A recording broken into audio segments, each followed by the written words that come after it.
Many years ago, my publishers decided to do a survey on what they felt about my books. It's called a cloud. You state what you like and what you don't like.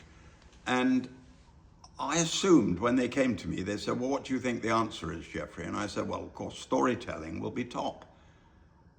They said, no. The most popular thing about your book is characters. They like the characters in the book.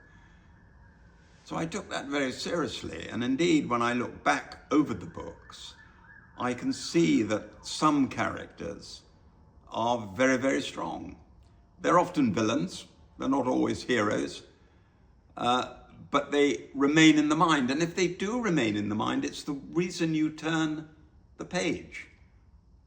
I wrote a book about the great George Mallory, Paths of Glory, and him attempting to conquer Everest.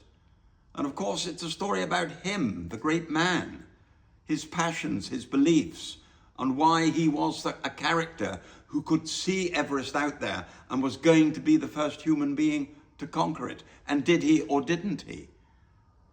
And in the case of the prodigal daughter, I look upon Miss Treadgold, tutor, teacher to the wonderful Florentina, who's going to end up as President of the United States.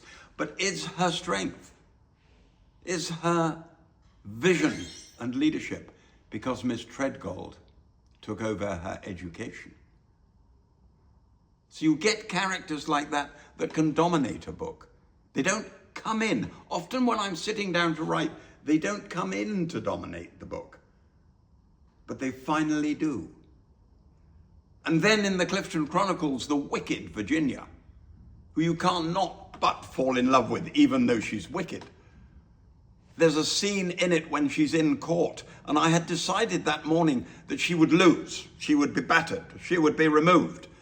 But as the writing started, she took over.